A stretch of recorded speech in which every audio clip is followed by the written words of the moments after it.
Hello! Bon, je suis très contente de vous retrouver pour vous parler, comme je vous l'avais promis, de cette notion d'ego. Et pas que, j'ai vraiment élargi à la distinction aussi du conscient, de l'inconscient, parce que très souvent, quand je suis amenée à recevoir dans mon cabinet, je parle souvent de cet inconscient, de cet ego. Et puis, je vois bien que chez certaines personnes, ces notions, elles sont un peu floues. Alors, j'ai décidé d'en parler aujourd'hui.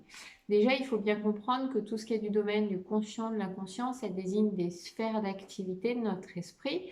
Et puis, cette personnalité qui s'englobe dans tout ça, ça désigne déjà la somme de ce que je suis, donc tout ce qui est inné, de ce que j'ai appris, donc tout ce qui est de l'ordre de l'acquis, et puis la somme de tout ça, c'est tellement grand et c'est tellement vaste que c'est impossible d'être conscient de tout. Et donc, c'est pour ça qu'on parle d'inconscient, parce que l'inconscient, c'est ce qu'entoure toute notre identité. Je vais rentrer un petit peu plus dans le détail, c'est-à-dire que je sais qu'une toute petite partie de moi, dans le sens où je sais ce qui se situe dans ma mémoire immédiate, et puis ce qui me reste de tous mes souvenirs. Je sais des choses de mon histoire, de mon passé. Je sais aussi des choses qui m'ont été retransmises à travers l'histoire de mes ancêtres, par exemple. Et donc tout ça, c'est bien au niveau conscient.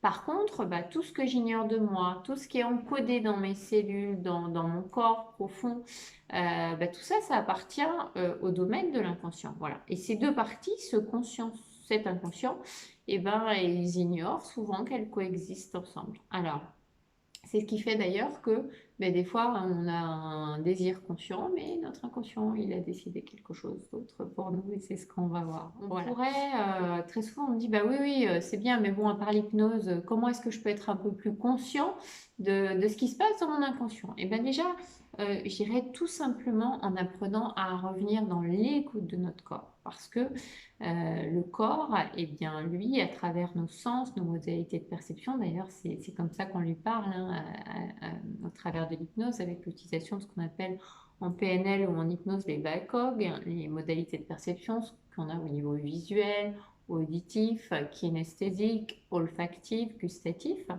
Et donc, c'est vraiment, déjà, on pourrait être plus conscient d'une bonne partie de notre inconscient si on n'était pas sans arrêt influencé par tous les différents costumes que l'on porte, toutes les différentes facettes de nous-mêmes. Et ça, on va le voir dans la notion d'ego un petit peu plus loin.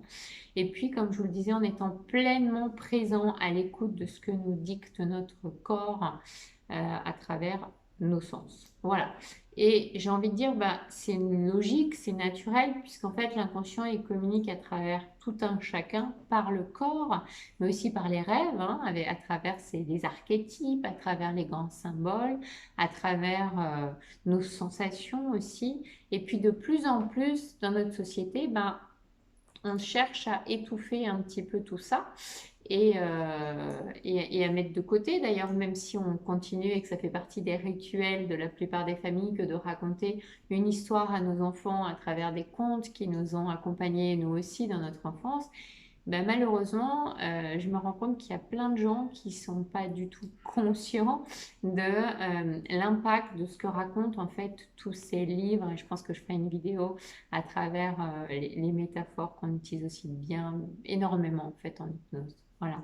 Donc, dans ces contes, d'ailleurs, la plupart des conteurs vous diraient qu'à travers tous les personnages, il y a un seul et même personnage. Il y a beaucoup, beaucoup de livres qui ont été écrits sur ce sujet, les contes à grandir notamment, je crois que c'est Jacques Salomé, et j'en passe. Voilà.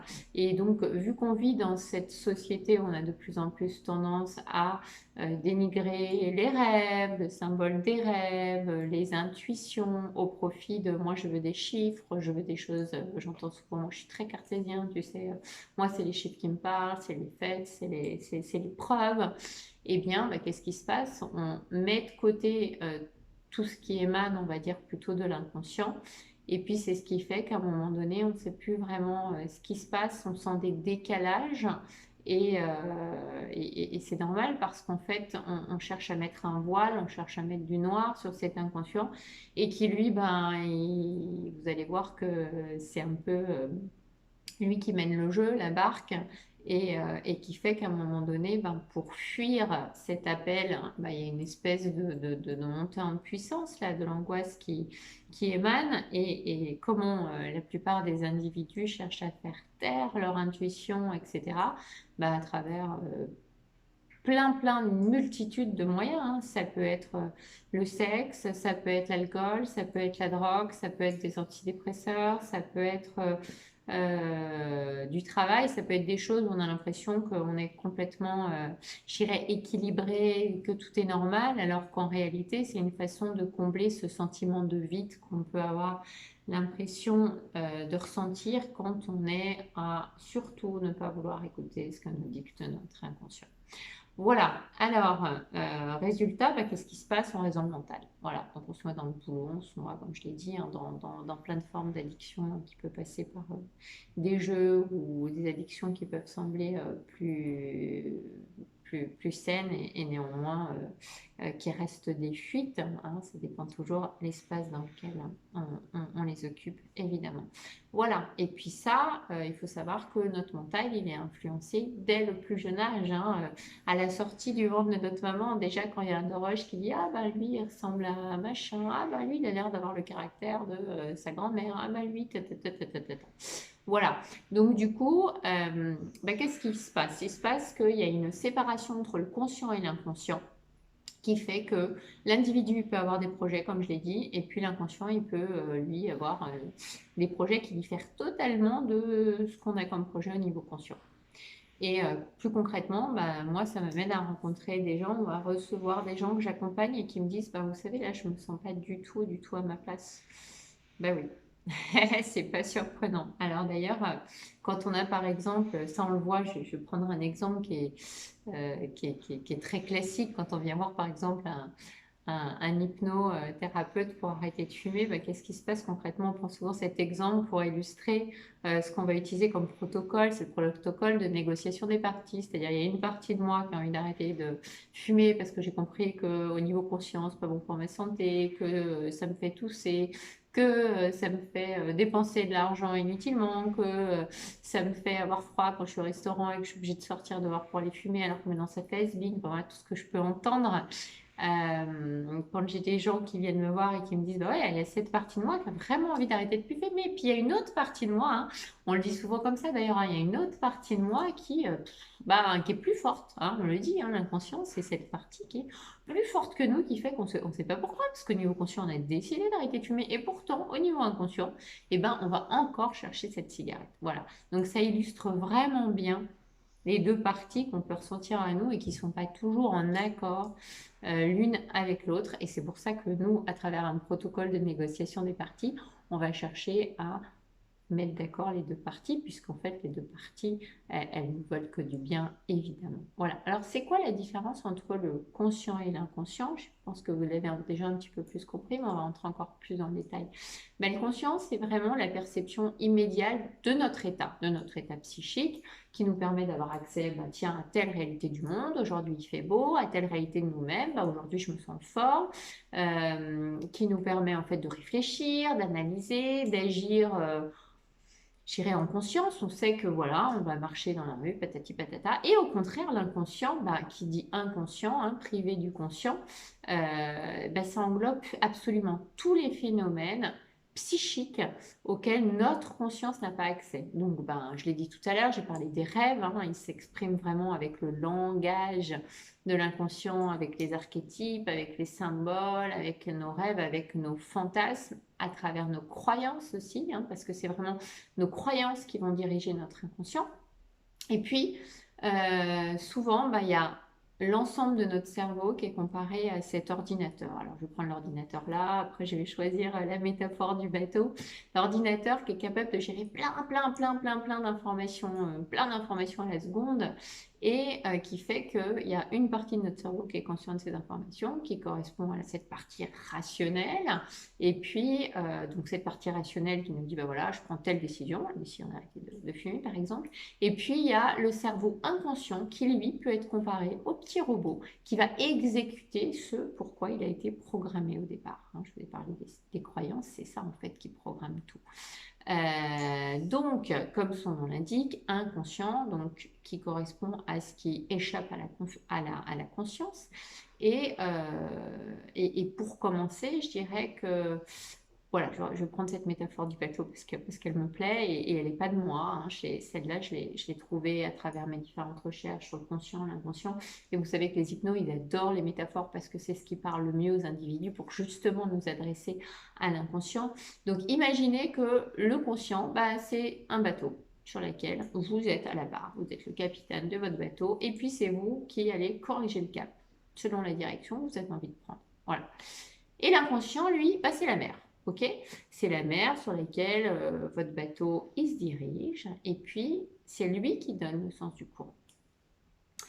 Et puis malgré vos efforts pour corriger le cap, ben, s'il y a un courant, alors en l'occurrence les croyances, hein, je vous ai dit que l'inconscient était dirigé par les croyances, vos croyances, vos peurs aussi, si les deux sont trop forts, vos croyances, vos peurs, donc le courant, ben, l'inconscient il va vous amener naturellement vers la direction que son programme lui indique. Ça veut dire quoi? Ça veut dire que si on transpose ces images-là, du bateau, du courant, du cap, de la personne qui navigue le bateau sur ce courant, si je prends par exemple une personne qui souffre d'une addiction, alors on a parlé de la cigarette il y a 2 minutes, on va parler par exemple d'une personne qui souffre d'une problématique d'alcoolisme, hein, et je dis bien qu'il souffre d'une problématique d'alcoolisme, donc c'est un comportement qu'elle a mis en place, absolument pas son identité. Donc ça veut dire que si elle a son conscient qui lui dit, bon, j'ai bien pris conscience que là, aujourd'hui, adopter le comportement d'avoir un excès d'alcool, bah, c'est pas bon parce que ça me provoque des fois des accès de violence, des trous de mémoire, des tremblements si je suis en manque, enfin voilà, tout ce qu'on peut imaginer qui fait qu'une personne elle peut être motivée à se dire j'arrête parce que là vraiment je suis rentrée dans un excès qui fait que ça me dessert. Et malgré ça, bah, c'est toujours j'y arrive pas. Et pourquoi elle n'y arrive pas? Bah, tout simplement parce que si sa croyance derrière, elle est dictée par c'est trop difficile, j'y arriverai jamais, de toute façon on me l'a dit, l'alcoolisme c'est une maladie, on ne peut pas s'en sortir. Ou alors si elle met toute sa foi dans un dicton populaire comme alcoolique un jour, alcoolique toujours. Ben là, c'est assez facile de prédire là où le bateau il va échouer par rapport au courant qui va l'emmener, pile par rapport à cette croyance-là. Voilà. Où tu peux pas t'en sortir. C'est pas possible, c'est la vie. Ok. Donc, la bonne nouvelle, je vous dirais que c'est que tout est croyance et que, et ça je le dirai jamais assez, votre vie c'est le reflet de vos croyances. Donc, attention à vos croyances et rappelez-vous toujours qu'on peut absolument tout reprogrammer, tout guérir. Le corps, il est équipé, il a toutes les ressources pour ça. Voilà. Donc l'idée c'est quoi? C'est de réencoder des nouvelles informations. Et comment on va les réencoder? Ben, avec nos VACOG, hein, je l'ai dit tout à l'heure, les VACOG en PNL ou en hypnose, c'est les modalités de perception. C'est un acronyme qui veut dire VACOG visuel, auditif, kinesthésique, hein, le toucher. Et souvent on dit VAC même parce que le olfactif et gustatif, on le range dans le kinesthésique. Voilà. Donc, si je reviens un petit peu plus en profondeur, toujours plus en profondeur sur cette notion d'inconscient. Le terme inconscient, il faut savoir que si on se plonge un petit peu dans l'histoire, il n'existait pas avant Freud. C'est vraiment Freud qui l'a utilisé dans le domaine de la psychanalyse. Et bien qu'il n'existait pas, ça ne veut pas dire que c'est lui qui a tout trouvé, tout inventé, puisque déjà, dès le IVe siècle, les rabbins, hein, ils avaient déjà ceux qui étaient auteurs du Talmud, ils avaient déjà compris qu'à travers nos rêves, nos rêves, ils cachaient nos désirs secrets, inavouables, nos aspirations aussi cachées. Voilà. Donc l'inconscient, selon Freud, puisque je reviens à Freud plus récent quand même, pour lui l'inconscient, ça représente vraiment une autre scène qui est dissimulée du regard des autres. Hein, puisqu'on parle de désir inavouable, inavoué, etc., où se joue quand même notre existence. L'inconscient, c'est quoi? L'inconscient, c'est le lieu de refoulement dans ce cas-là, hein, si on choisit de regarder ce regard-là, de tous nos souvenirs, de tous nos désirs, de ce qui nous angoisse aussi, ce qui nous fait ressentir parfois de la honte. Ça, c'était vraiment ce qu'avait découvert Freud.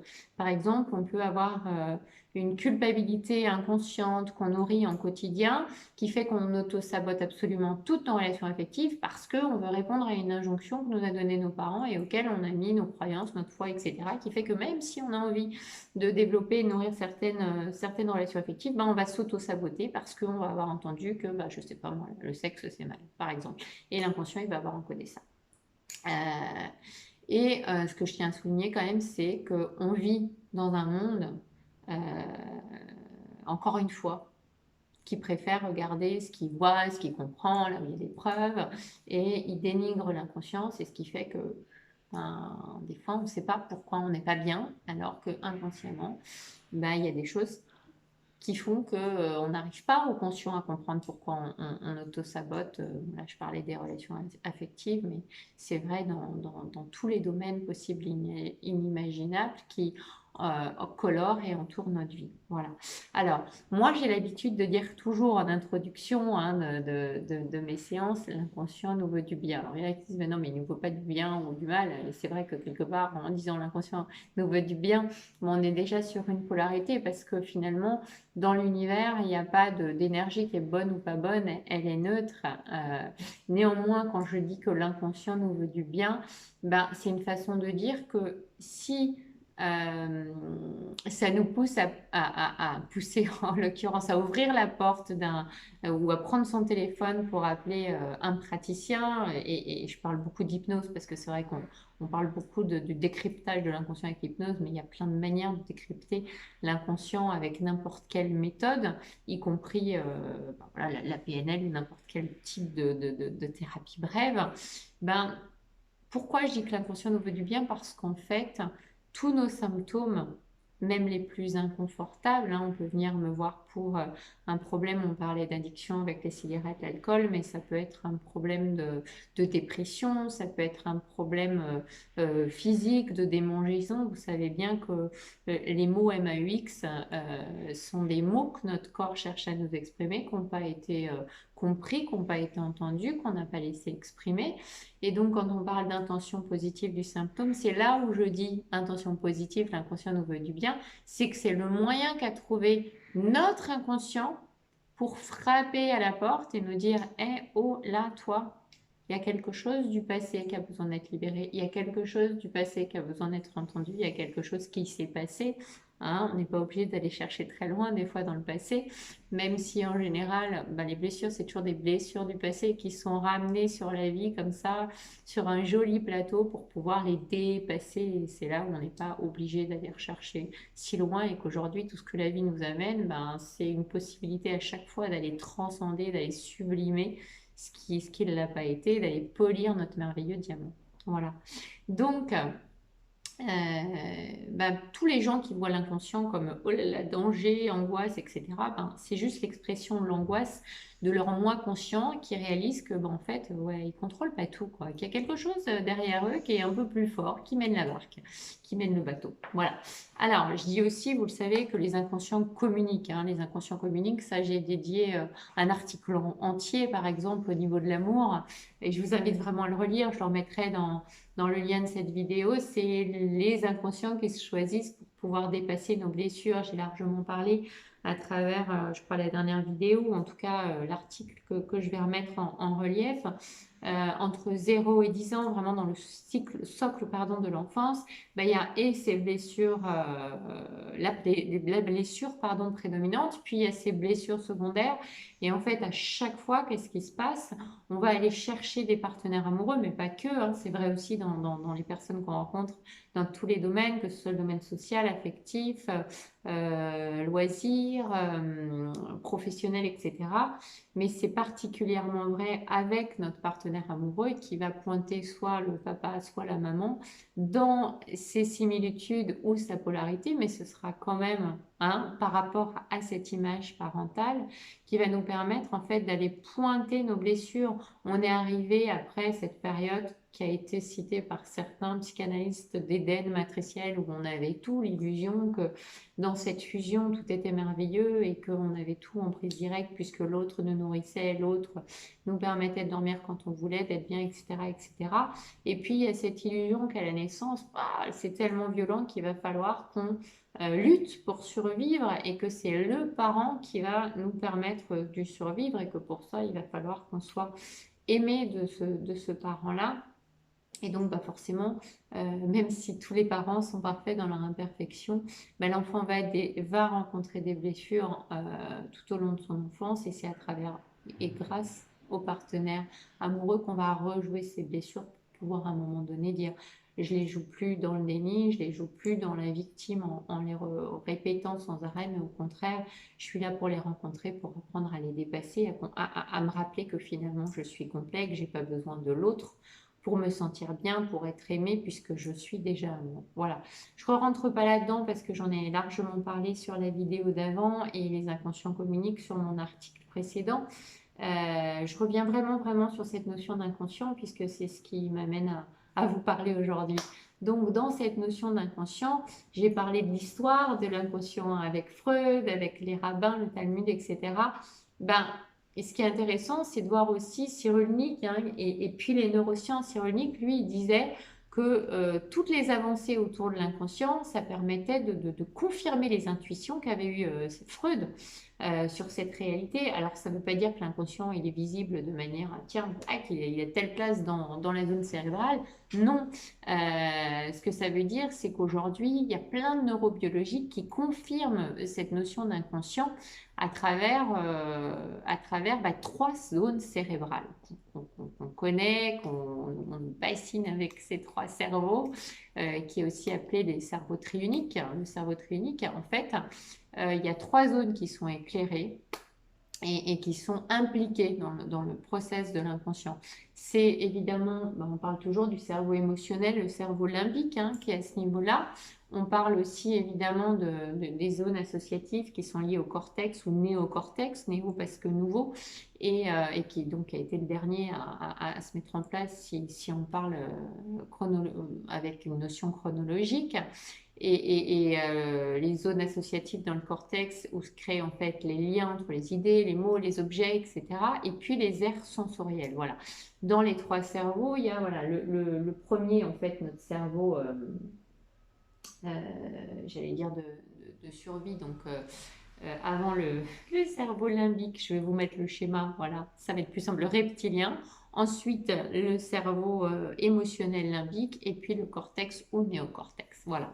Donc, le développement, je parlais des neurosciences, de la neuropsychologie d'ailleurs, ça permet vraiment de mieux comprendre pourquoi nos conflits ils se traduisent par des maladies psychosomatiques. Et oui, et alors moi je peux vous en parler parce qu'alors avant de me mettre, ou c'est plutôt grâce à ce qui m'a motivé justement à pousser la porte la première fois d'une psychanalyse et de faire une psychothérapie quand j'étais ado, mais c'est que j'avais toujours en fait, j'allais dire, j'ai toujours un peu de travers, quoi. J'avais toujours des maux de tête à répétition. Quand j'avais les maux de tête solutionnés, bah, c'était une autre zone du corps qui dysfonctionnait, ou j'avais des douleurs, hein, c'est pas forcément des maladies, mais ça peut être des douleurs. Et en fait, c'est hyper logique. C'est hyper logique. Pourquoi? Parce que le cerveau, il va traiter les mots, MOTS pour le coup, de la même manière que les sensations physiques. Concrètement, bah, si je me fais insulter, eh bien, je vais le ressentir exactement de la même façon que si je m'étais fait agresser au niveau physique. Donc, ça veut dire, par exemple, je reçois un mail que je prends comme étant hyper blessant. Hein. Je ne dis pas que le mail est hyper blessant, mais moi, avec mon émotionnel et mes blessures, bah, je vais réagir là où ça devrait glisser si j'étais alignée et sans blessure. Et bah, je peux tout à fait me dire, oh, bah non, bah, c'est ok, hein, tu vois, vraiment, j'ai dépassé le truc, là je sens, ça m'aurait fait réagir hier, puis j'ai dépassé le truc, puis en fait, pas du tout. On se retrouve d'un seul coup et crescendo avec la journée qui passe, avec le week-end qui passe, avec des maux de. Alors, je parlais des maux de tête, mais ça peut être des maux de ventre. Moi, la dernière fois que ça m'a fait ça, Et vraiment, c'était très récemment. J'ai reçu un mail qui a vraiment ravivé un mélange de blessures, de rejet, qui est vraiment ma blessure principale, avec une blessure d'injustice. J'ai vraiment vécu ça comme une injustice. Puis au bout d'un moment, j'ai dit, attends, pas à toi, hein. Enfin, pas à toi. Tu connais un peu le phénomène, donc tu vas pas te positionner dans le triangle de Cartman comme une victime. Tu vas prendre la responsabilité de tout ça, voir là où ça pointe cette blessure et qu'est-ce que t'en fais. Et ben, ça me permet de prendre conscience de cet espace qui est encore blessé, qui demande qu'à être transcendé, et c'est ok, et je remercie. Et je remercie la personne qui m'a permis de découvrir qu'il y avait cet espace en moi à transcender. Voilà. Donc, à partir de là, ben, le nettoyage, il se fait, et c'est ok, et on grandit. Voilà. Alors ça, je parle d'inconscient avec les douleurs justement physiques. Ça m'amène à vous parler de l'inconscient du corps. Alors ça veut dire quoi quand on parle d'inconscient du corps? Bah, la plupart des gens, je parlais du domaine de la psyché, de l'esprit, etc. Quand on leur parle d'inconscient, de conscient, qu'ils vont voir un hypnothérapeute, ils se disent, de toute façon, j'ai un problème dans la tête, quoi. Ben non, c'est pas dans la tête. L'inconscient, on peut vraiment le voir dans le corps. On peut le voir dans le corps parce que il s'agit de toute une organisation qui est psychocorporelle. D'ailleurs, c'est pour ça que moi, mon titre à moi, c'est pas hypnothérapeute, c'est pas ce que vous voulez, hein, kinésio ou quoi que ce soit. Je peux mettre plein de choses sous ma signature, mais c'est vraiment praticienne psychocorporelle parce qu'il y a cette notion de psyché qui communique avec le corps et j'ai l'habitude, pour ceux qui me connaissent, de dire que l'intelligence est dans le corps et c'est quelque chose que j'ai appris, une personne qui m'a formée, je remercie parce qu'aujourd'hui pour moi, mais c'est tellement évident, tout est là. Si on écoutait un peu plus son corps, son cœur, ce serait tellement plus facile. Et c'est ça, retrouver cette communication avec l'inconscient. Donc en fait, quand je parle de l'inconscient, quand je parle de l'inconscient du corps, c'est vraiment comprendre que, et ça depuis les années 80, hein, donc ça date quand même pas d'hier, hein, c'est les neurobiologistes qui s'étaient penchés sur ce deuxième inconscient cognitif, où là, on n'est plus dans la notion de Freud avec les désirs cachés, ce qui peut nous faire rougir, honte, etc., qu'on ne veut surtout pas dire. On est vraiment dans une mémoire qui est purement corporelle. Ça veut dire quoi? Ça veut dire que grâce à cet inconscient, eh bien, ça explique, notamment, si je prends un exemple très concret, la raison pour laquelle des enfants qui ont été maltraités, ils vont se mettre à reproduire eux aussi, ils vont devenir des individus violents. Pourquoi? Parce qu'en fait, pour eux, c'est intégré dans leur corps. C'est intégré comme leur corps à la même manière que des gestes quotidiens, comme quand on se lave machinalement, quand on se lève le matin et que le premier truc qu'on fait, c'est toujours dans le même ordre. Donc, d'abord, je sais pas moi, faire couler son café, puis ensuite prendre sa douche et puis se laver les dents après la douche. Et c'est vraiment ce mode de pilote automatique. Voilà. Donc, comprenez bien en fait que on a des souvenirs qui sont conscients. Et puis, à ces souvenirs conscients, qui sont des souvenirs qu'on a vécus, par exemple, dans notre enfance, vis-à-vis des autres, vis-à-vis du regard des autres aussi. Et puis, ça ajoute absolument tous les souvenirs que votre corps il a encodés dans l'inconscient. D'accord? On parlera des sensations. Les sensations, ça peut être aussi bien des coups que des caresses, que de n'importe... Et surtout, j'ai envie de dire, de tous les souvenirs qui sont liés à ces sensations corporelles. C'est d'ailleurs la raison pour laquelle, quand on travaille en kinésiologie avec le test musculaire, eh bien, on va trouver des informations grâce, par exemple, au baromètre du comportement, on pourra le voir une autre fois, qui nous permet d'arriver à des âges dans lesquels le corps il a encodé des mémoires, il y a des croyances, il y a des expériences. Et parfois, la personne, l'information ne remonte pas au conscient. Alors, très souvent, c'est tchac, ah mais oui, bien sûr, Eureka, j'ai trouvé, c'est net, la personne, ça lui revient d'un coup. Et puis, si c'est pas OK pour elle, parce que c'est trop douloureux, parce qu'il faut pas, parce que c'est pas le moment, que sais-je, eh ben, on peut quand même libérer. C'est pas obligé de monter au conscient. Et c'est OK et c'est libéré. Voilà. Donc, pour aller un peu plus loin dans cette compréhension de l'inconscience qu'on a vu, de ce cerveau très unique, on va rentrer un tout petit peu plus dans le détail. Je vais vous proposer de regarder ce schéma. Alors, j'ai pris complètement sur Internet et je citerai la source qui vous permet vraiment de voir ce que j'ai dit en fait. Hein, c'est le découpage du cerveau en trois avec le cerveau reptilien, le limbique, le néocortex et puis toutes les zones associées. Vous voyez bien à travers ce schéma que ce schéma il introduit cette théorie que chaque zone est reliée à une anatomie en fait que chacun est relié à une zone particulière de l'anatomie du cerveau. C'est-à-dire qu'il faut bien comprendre que le mode de fonctionnement respectif des trois parties du cerveau est complètement différente les unes des autres, puisqu'elles sont responsables de nos comportements, des plus primitifs, le premier étant le reptilien, au plus complexe, au plus développé, le dernier étant le néocortex. Je l'ai dit tout à l'heure. Donc, puisqu'ils réagissent différemment face à une situation, une même situation qu'on peut rencontrer, qu'est-ce qui se passe? Ça explique la raison pour laquelle les fois on ne se sent pas alignés, pour laquelle on peut avoir des comportements qui sont dits contradictoires. Et ouais, alors que le cerveau reptilien, lui, va nous pousser à être vigilant, attention, attention, zone de confort, attention, parce que warning, tout changement, ça comporte un risque par rapport à ta survie. Oui, dans le reptilien, on est vraiment dans la survie. Il y avait trois moyens de survivre à l'époque de la préhistoire, et ça, ça vient même du règne animal, c'est-à-dire face à un danger, soit je lutte, je me mets dans la lutte, dans le combat, soit je me fige en espérant que je ne vais pas être vue par rapport au prédateur, ou soit je fuis. Et puis après, on est dans le cerveau limbique qui, lui, par contre, adore la nouveauté. Au contraire, il faut y aller. Et puis le néocortex qui, lui, va analyser les situations pour justement pouvoir grandir en conscience. Ok? Donc, ces trois parties, elles sont nourries en permanence aussi de l'inconscient collectif. Alors, pourquoi c'est important de comprendre justement les différences de fonctionnement et ce qui peut faire qu'on peut se retrouver dans des comportements contradictoires? Parce que quand elles marchent ensemble, tout va bien.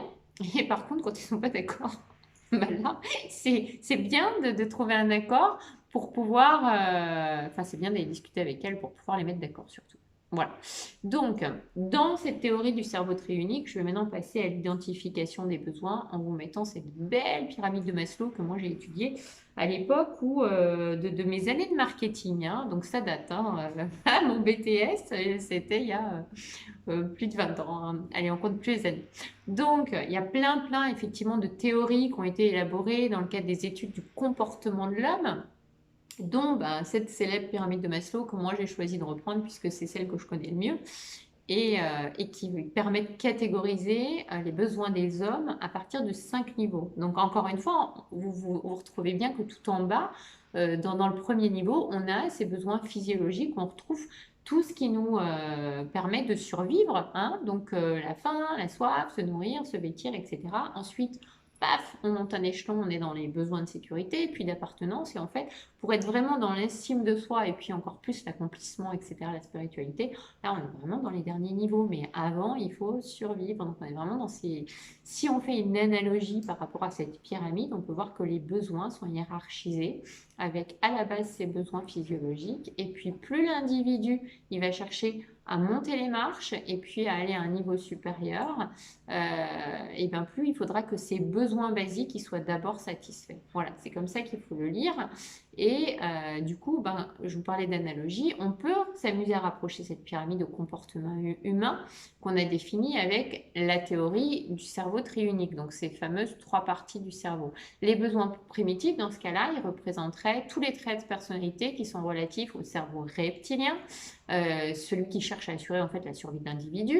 Ensuite, les besoins de sécurité, d'appartenance, d'estime, eux, ils se référeraient plutôt au comportement des individus dont le cerveau limbique, là, il est vraiment, vraiment prépondérant. Et puis, les individus avec... au niveau du néocortex, eux, ils vont chercher à satisfaire le dernier niveau, c'est-à-dire les besoins d'accomplissement. Voilà.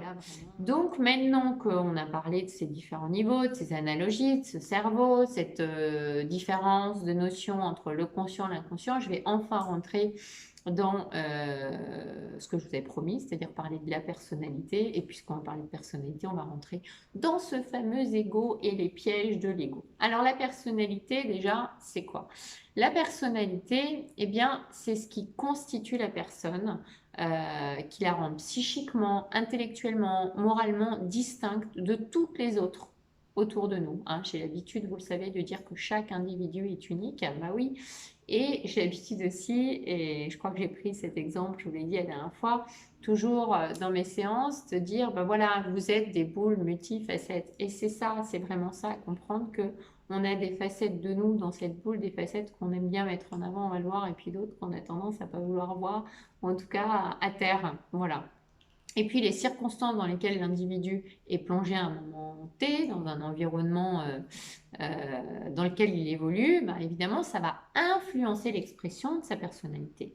Donc la personnalité, si on veut synthétiser un peu, c'est vraiment le résultat de la combinaison du comportement qui est fixé dans nos gènes, hein, je vous parlais de l'inné, et puis des traits de caractère qui, eux, sont modelés par nos interactions avec notre environnement, ok, et donc notre acquis. Cette personnalité, elle régit la manière dont l'individu se comporte, dont il pense, dont il se représente les autres, dont il se représente le monde, hein. Si moi je regarde par la fenêtre aujourd'hui, ben, vous allez peut-être voir plein de lumière. Moi je vais peut-être vous dire, oh, ben non, c'est plutôt gris en fonction de comment je me sens à l'intérieur. Hein, si je me sens, waouh, ben, ouais, c'est gris, mais bon, il y a plein de lumière, c'est super. Et puis si je me sens down, c'est aujourd'hui c'est plombant, quoi. Mais qu'est-ce que je vois à l'extérieur? Bah, toujours pareil, le reflet de mon intérieur. La personnalité, elle évolue avec l'âge. Ça, c'est vrai, en fonction de nos expériences, de ce qu'on a vécu, de ce qui va alimenter, façonner nos croyances, etc. Et puis, évidemment, hein, un travail thérapeutique, ça peut jouer parce que qu'est-ce qu'on fait en fait dans un travail thérapeutique? On va chercher à voir les croyances, notamment limitantes de la personne pour l'inviter à changer de paradigme, puisque tout est une question de regard qu'on porte sur le monde. Voilà. Donc, un individu, par exemple, qui a une idée de qui il est, parce qu'il se souvient de son histoire, de son histoire à travers ce qu'on lui a raconté, à travers ses souvenirs, et puis aussi à travers ce qu'on a pu lui dire de ses proches, même de ses ancêtres qu'il n'a pas connus. Bah, tout ça, ça lui permet non seulement de se situer, et puis aussi d'enrichir la connaissance qu'il a de lui, parce qu'il sait que de toute façon, et on sait aujourd'hui que on est la somme des mémoires aussi, hein, de nos ancêtres, et puis on l'a vu avec l'inconscient collectif, de l'ensemble des mémoires de toute l'humanité. Voilà. Et puis un individu, ben alors si je reviens un peu plus là sur le temps présent, il sait de toute façon qu'il a hérité, par exemple, des traits physiques de sa mère, du caractère, parce qu'on lui a dit qu'il avait hérité du caractère je sais pas, de sa grand-mère, etc. Tous ces éléments-là, ça va nous permettre d'affirmer que chaque individu est unique. Ça, ok, c'est clair. Les traits de personnalité qui composent la personnalité d'un individu, ils peuvent être plus ou moins normaux et pathologiques. Alors là, je ne vais pas rentrer là-dedans parce qu'on rentrerait dans des notions de psychopathologie.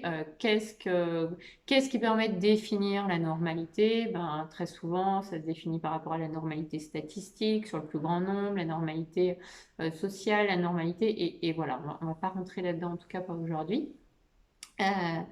Néanmoins, puisqu'un individu, il se définit par rapport à une normalité qui est fixée par le groupe humain, ça veut dire que si les autres, ils me définissent, alors je vais me prendre moi évidemment, hein, comme étant petite ou moyenne, hein, du haut de mes 1m64, bah oui, c'est pas grand, hein, c'est sûr que surtout aujourd'hui avec les individus qui sont de plus en plus grands, mais ça veut dire quoi? Ça veut dire qu'en fait, je donne raison à la définition de ce qui est petit ou moyen par rapport à la norme. Parce que s'il n'y avait pas autour de moi des gens qui sont grands, bah, je ne me dirais pas petite ou moyenne. Voilà.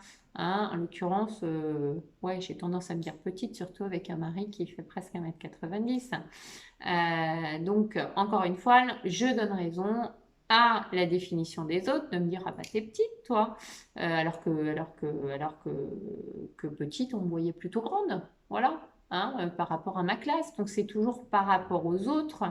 Donc à la question qui suis-je? Qui suis-je? Cette question qui fait rire, qui a fait couler beaucoup d'encre, sur laquelle on se penche tout le temps et toute notre vie, on peut répondre deux choses. Déjà, on peut répondre, je suis ce que je perçois de moi, avec ma pensée, et puis avec mes sens, ces fameux VACOG, hein, mon visuel, mon kinesthésique, tout ça fait que ben, je suis ce que je ressens. Et puis, je suis aussi ce que les autres pensent que je suis. Donc, ça veut dire quoi? Ça veut dire que j'adopte cette identité pour rester dans le groupe Et ouais. La plupart des gens, ils se définissent évidemment comme ça, mais ça veut dire quoi que s'ils se définissent entre ce que les autres pensent d'eux et auxquels ils donnent raison et puis ce qu'ils ressentent, ça veut dire que déjà là, l'identité, elle est double. Elle est double. Et puis, vu que c'est fatigant au bout d'un moment de contredire ce que les autres nous disent, bah non, je suis pas petite, regarde, bon, je prends cet exemple, mais évidemment, c'est souvent sur des choses beaucoup plus complexes. Et ben, en général, qu'est-ce qu'un enfant il fait? Et puis pas qu'un enfant, mais en général, ça commence vraiment dans l'enfance. Ben, on finit par penser de nous uniquement ce que les autres ont projeté sur nous, ce que les autres ont mis comme étiquette sur nous. Et c'est là que les problèmes commencent. D'ailleurs, c'est pour ça qu'on parle de première crise d'adolescence. Parce que l'adolescent, qu'est-ce qu'il ressent? Ben, l'adolescent, ce qu'il sent en lui, c'est qu'il sent éclore des changements. Ben, évidemment, il y a tous les changements physiologiques qui se passent, mais pas que. Il y a vraiment le développement du cerveau, etc., qui devient beaucoup plus mature. Et puis, puisque l'entourage a une vision de nous qui est différente de nous, eh ben, c'est comme ça qu'on est des boules multifacettes, des êtres à personnalité, à facettes, appelez ce que vous voulez, multiples. Hein, il y en a qui utilisent le mot de costume, on met des costumes différents. Jung, il parlait de masques, de personas. En fait, ça revient à quoi? Ça revient à dire que, et là on va rentrer vraiment dans la notion d'ego, vous allez voir, on arrive à tomber facilement dans le piège de l'ego, c'est-à-dire à s'identifier à, à ces costumes, à ces étiquettes, à ces comportements qu'on a projetés sur nous et qui parfois ne nous ressemblaient pas du tout. Mais il a fallu qu'on donne raison aux gens à qui on avait foi, d'abord parce qu'on les a pris pour des modèles de vérité, on avait confiance en eux, et puis parce que des fois, pour être reconnu, accepté par la communauté, bah, il vaut mieux répondre à ce qu'ils pensent de nous. Voilà. Donc, avant d'approfondir avec cette notion d'ego, parce que là vraiment on est en train de rentrer dedans, je vais rappeler deux, trois notions qui sont importantes. Déjà, ce qui est important, c'est de noter qu'à la naissance et jusqu'à l'adolescence, c'est pour ça que je parle de crise d'adolescence, tout enfant, il a besoin de repères, il a besoin de règles, il a besoin d'appartenir à une communauté qui va lui édicter des règles. Donc, un individu, ben, il se sent perdu si jamais il n'est pas reconnu, il ne répond pas aux règles que ses parents ou que sa communauté, son entourage proche, en tout cas proche et les figures qu'il élève, lui érigent. Donc du coup, si l'enfant il a besoin de ses proches pour lui dire ben, quelles sont sa place, quelles sont ses possibilités dans la vie au sein de la société, c'est pas étonnant qu'il y ait cette crise d'adolescence au moment où là, l'individu, il est en train de réaliser que ben non, non, non, non, non, je suis pas du tout ce que tu penses que je suis. Et vu qu'en même temps, l'adolescent, il n'arrive pas tout à fait à se définir parce qu'il est dans les contradictions, il se cherche, il a besoin d'aller voir à l'extérieur, il a besoin de retrouver en fait des facettes de lui-même à travers des pairs, etc. Ben, à un moment donné, il souffre tellement de ne pas être reconnu pour ce qu'il est qu'il va chercher sa nouvelle identité qui sent éclore en lui, mais qu'il n'arrive pas à définir. Voilà. Donc là, je ne vais pas rentrer là-dedans. Je suis en pleine préparation d'une conférence que je vais animer en Ardèche fin novembre sur le thème des relations parents-ados, où évidemment, je vais vraiment rentrer dans ces détails-là et peut-être que je pourrais mettre en ligne ces vidéos sur mon site. En attendant, je vous ai parlé du piège de l'ego, donc je vous propose qu'on rentre vraiment, vraiment plus en profondeur là-dessus. L'ego, c'est vraiment, si on a une définition à donner, c'est la conscience qu'on a de soi. C'est en quelque sorte ce qu'on perçoit de sa personnalité. C'est-à-dire que l'ego, c'est assimilé à notre personnalité, puisque c'est lui qui nous permet de dire, ben voilà, moi, Ambre, je suis plutôt sympa. Quand on me demande un service, je suis le premier à arriver. Je suis plutôt pugnace quand il s'agit de bosser. Je suis plutôt, alors on va mettre en avant évidemment tout ce qui fait que c'est valorisant. Et puis en même temps, et puis surtout, je dirais que le problème, c'est que bien souvent, l'ego, il se situe bien au-delà de notre personnalité. Voilà. Et comment ça se met en place? Ben, je vous l'ai dit à la petite enfance, pendant toute cette construction de l'identité, parce que la construction de l'identité, elle démarre, hein, il y a une genèse, puis il y a des grandes étapes. Ben, le petit, il est influencé forcément par ses parents, puisque il les voit comme des modèles, comme les figures qui lui permettent de survivre. Donc, je parle des parents, mais c'est vrai pour des figures d'attachement quand on n'a pas forcément été élevé par ses parents, ou pas que, hein. Et dans ce cas-là, ben, toute personne envers qui l'enfant va mettre un regard de foi, d'importance, etc. Et ça peut être vrai pour la nourrice, par exemple, ben, toutes ces personnes qui l'entourent, à partir du moment où elles vont coller des étiquettes, ah ben lui, il est sympa, mais dis donc, quand tu lui demandes de ranger, bah, c'est pas le premier, hein. Sous-entendu, il est un peu paresseux, ou il n'est pas très aidant, alors au début, c'est pas tellement un souci parce qu'un enfant, il vit dans le moment présent, il vit ici et maintenant et puis il fait pas attention. Et puis petit à petit, en grandissant, et on va lui coller carrément des petits noms, des sobriquets. Et je sais pas, moi je pense à un truc qui m'a marqué toute ma vie et qui a fait que derrière, bah, tu vois, j'ai toujours privilégié et je me suis toujours mis dans les sports individuels, là où j'adore l'équipe, et travailler en équipe professionnellement. Pourquoi? Parce que j'ai entendu un jour, ah ben non, mais Ambre, quand il s'agit de faire du hand, c'est une vraie passoire. Sous-entendu, elle fait tomber tous les ballons à côté. Alors, vrai, pas vrai, ben, je pense que comme tout, il y a des choses, on peut peut-être avoir on peut être bon de manière innée, mais des fois, ben, il faut aussi un peu d'entraînement avant de réussir à être bon dans un sport.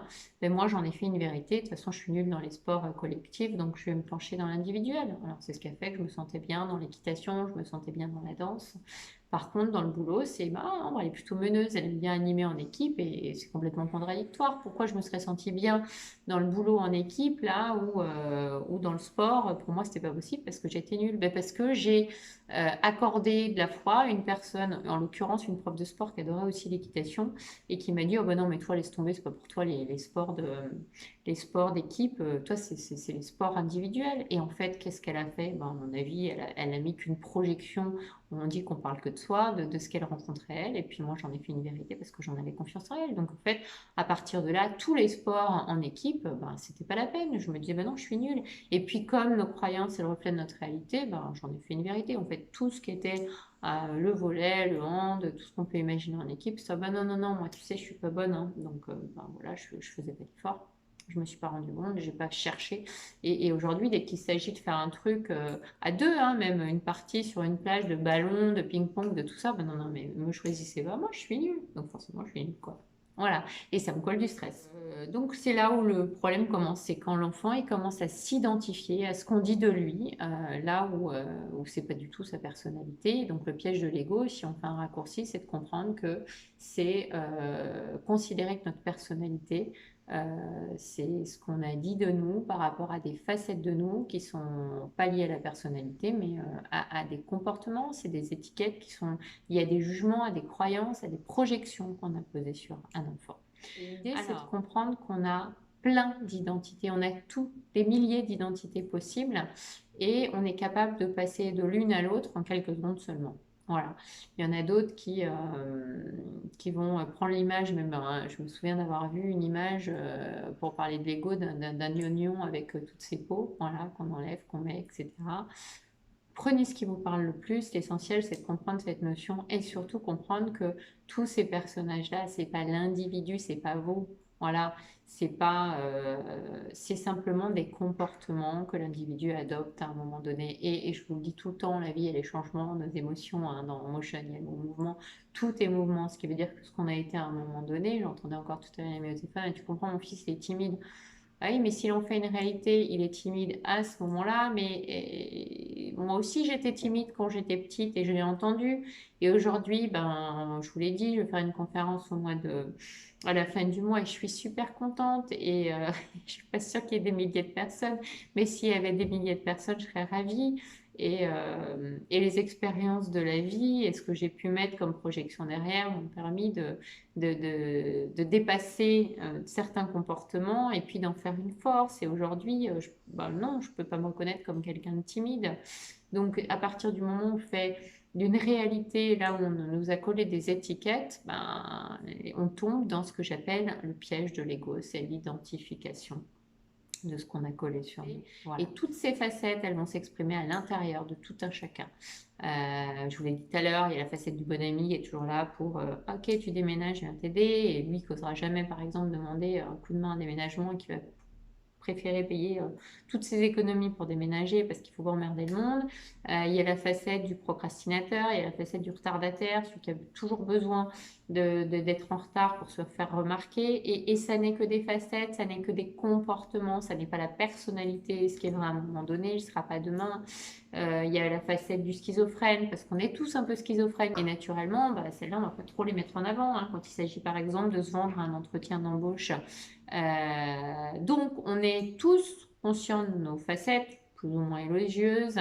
Et puis, généralement, bah, ces facettes-là, je vous l'ai dit, on a tendance à ne pas vouloir les regarder. Ben non, parce que tu comprends, ça ne marche pas trop de raconter aux gens que des fois, je me sens un peu double, ou qu'il y a une partie de moi ceci, une partie de moi cela, et que je n'arrive pas à décider.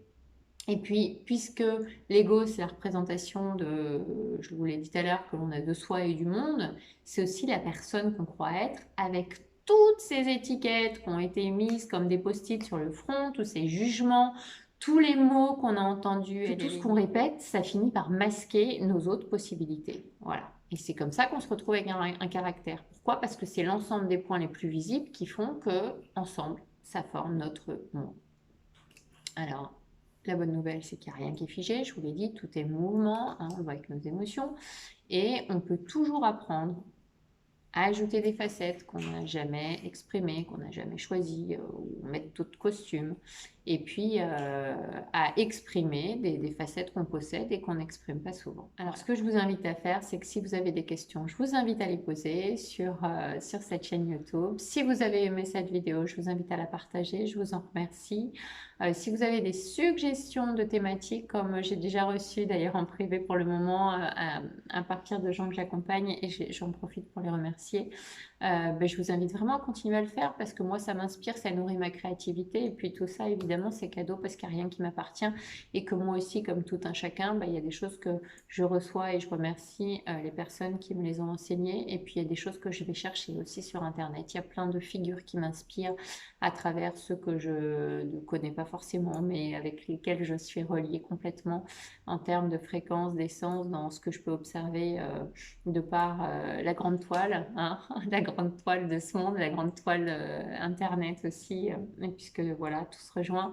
Et puis des gens aussi qui m'accompagnent, qui m'ont accompagné, qui m'ont inspiré, qui m'ont poussé à aller plus dans telle et telle direction, tel ou tel type de thérapie, qui ont beaucoup orienté les directions que j'ai choisi de prendre aujourd'hui.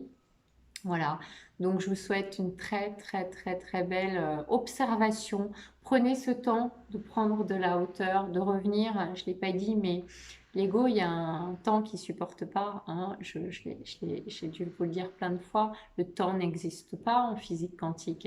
Et l'ego, lui, ben, il passe son temps à nous faire croire, à nous ramener dans le passé avec nos peurs du passé, ou à nous mettre dans les projections d'un futur qui serait angoissant.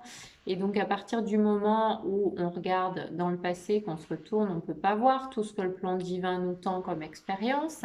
Et à l'inverse, à partir du moment où on est dans les ah, j'ai peur que demain il m'arrive ci, il m'arrive ça, etc., bah, qu'est-ce qui se passe? Déjà, la plupart du temps, on ne profite pas du moment présent. Et puis, très souvent, on dépense une énergie dingue parce que ça n'arrive jamais, ces peurs-là. Et puis, on se met ces fameuses œillères comme les chevaux qui ne nous permettent pas, en fait, de vivre pleinement et d'observer bah, tout ce que le grand plan nous tend tout autour de nous, qui demande qu'à remplir d'amour et de beaux cadeaux, tout cet espace-là. Voilà. Donc l'ego, lui, c'est pas vivre dans le moment présent. Donc si vous avez envie de cultiver, de mettre de la lumière au-dessus de vous, bah, je vous invite vraiment à mettre de la conscience dans tout ce que vous vivez, hein. Ça ne veut pas dire qu'il faut se mettre en méditation, parce que là aussi, je ne l'ai pas dit quand j'ai parlé de drogue, d'alcool, de sexe, etc. Mais il faut savoir qu'il y a des gens qui sont capables de fuir à travers la méditation, parce que tchoc, ils s'en vont, ils se barrent, hein. Mais non, mais en fait, la vie, elle nous demande quoi? De vivre ici et maintenant, les pieds sur terre, bien ancrés, hein. Et puis, plus on est ancré, plus on peut ascensionner aussi. C'est vraiment cet alignement tertiel. Donc, mettez de la conscience, prenez de la hauteur. Faites vraiment, c'est cette image, j'aime bien parler en image, en métaphore, de je prends une échelle, je prends de la hauteur, je regarde ce que je fais et je me remets dans l'attention, à l'écoute de mon inconscient, je vous l'ai dit, à travers nos sens. Qu'est-ce qui fait que là, je sens ça, je ressens ça? Et puis, c'est vraiment cet exercice de tac. Dès que mon mental, il me ramène dans oh là là, demain, faut que je pense à ça, non, je reviens ici maintenant, qu'est-ce que je fais? Oh là là, mais là, quand je fais ça, ça me rappelle la dernière fois qu'il m'est arrivé ça et que ça s'est mal passé. Non, ça s'était le passé, ici et maintenant. Et là, vraiment, ben, on est capable de grandir, d'avancer, de choper toutes ces perches que le grand plan divin nous tend. Et ça, c'est de revenir pleinement dans la conscience supérieure. Donc là, on n'est même plus dans la notion d'ego, de conscient, d'inconscient, c'est conscience supérieure. Voilà. Sur ces bonnes paroles, je vous souhaite une très très belle fin de journée et à bientôt. Ciao.